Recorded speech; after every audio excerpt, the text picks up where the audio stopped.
The problem is, it doesn't go away. It's still there and it's still running the show, but the problem now is we're not even aware of it.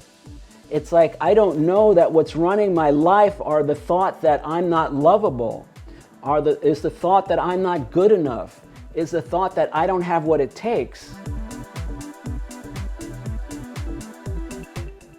to be loved. Because all of that stuff is pushed down and yet it's still running the show.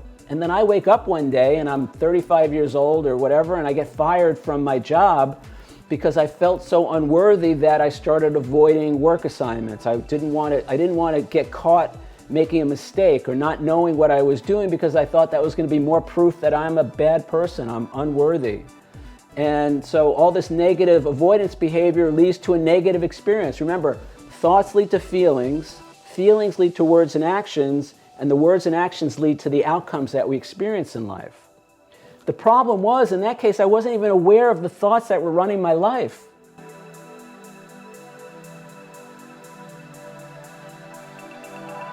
And I've literally stopped what I was doing when I noticed a negative thought. I've stopped what I was doing and I said out loud to myself, is that really true?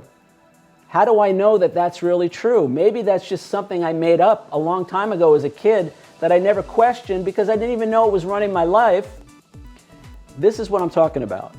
All right, so Laura, I love you sharing, that you are aware enough in the moment to catch some old negative thinking and to begin to reprogram that, to begin to at least question that. And, I'll say this, I've said this a million times, but I'll say it again. All the bad stuff that we think is true about us is totally made up. There's really no basis in reality in 9 times out of 10. Now, people will say, well, wait a second, I have these experiences that show that I'm not good enough. So I could say, when I got fired from that law firm, I could say, well, that's proof, right? It must really be true that I'm not good enough. It must really be true that I'm a screw-up.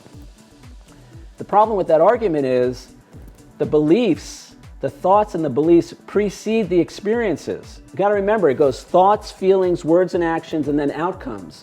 It all goes in one direction. So it's the beliefs that drive those emotions and the emotions that drive the negative words and actions and the negative words and actions that drive the negative outcomes.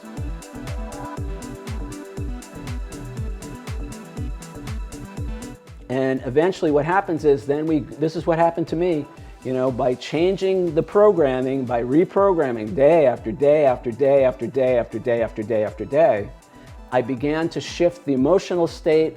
And the emotional state, when that shifted, then I was able to begin to take the actions that I needed to take to put my photography out there in the world or whatever it was, and that's when stuff began to happen. It wasn't sitting around saying, I'm on the cover of this magazine or this newspaper, and then not doing anything. So the affirmations drive the positive emotional state, and the positive emotional state then drives the actions that we need to create the life that we want. See, we're still in charge, and we're still responsible for our lives. And we're responsible for our thoughts, feelings, words, and actions. And true power is the ability to choose all of those things consciously and deliberately that move us forward instead of holding us back in life.